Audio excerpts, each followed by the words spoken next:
the goal of all of these indicators, all of these targets, is that they are this cross network of ideas at work. They're all talking to each other. They're all integrated. Right.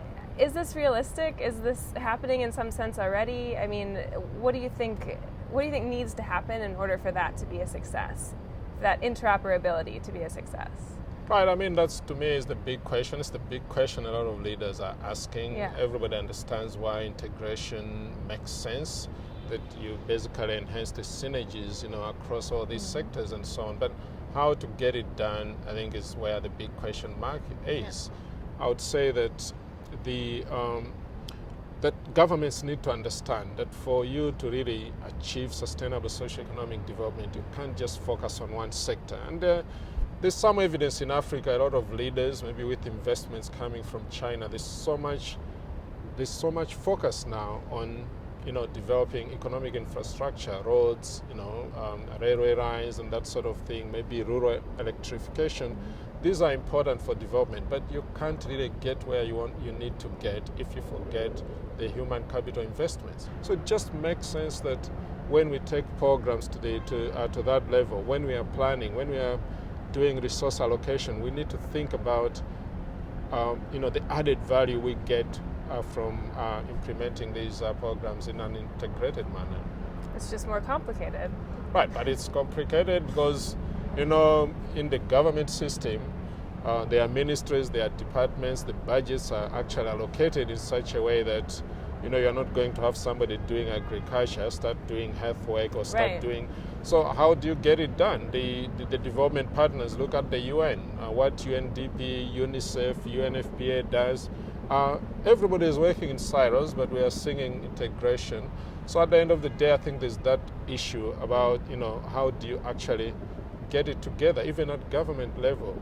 Who has the responsibility to make sure that it happens? What are the tools that you have to use? Because you can't just sing integration at implementation level while budgeting is actually happening in silos. Exactly. So it's a very, very critical concept. I think everybody understands why it would be beneficial. How to get it done, I think, to me, it's the elephant in the room in terms of achieving SDGs. Yeah.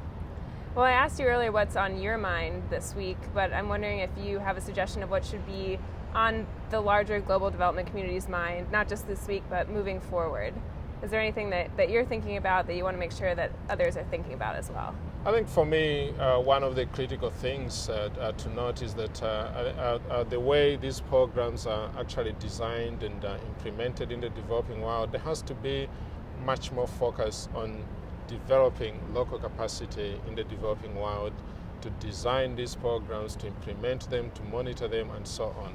I think that the other frameworks have done a bit of that, but there are still major gaps. I still go to countries where, at national level, people don't know how to develop a costed family planning strategy, for instance, a costed education, and these are basic things that I think coming this far in the sort of a development partnership in the North and the South, we need really to see much more progress, because at the end of the day, you look at many of the African countries, whether we go forward or not, I think there has to be greater ownership of these issues within Africa. Mm-hmm. Things are changing. Leaders are becoming more open, are becoming more focused on leaving some legacy and so on.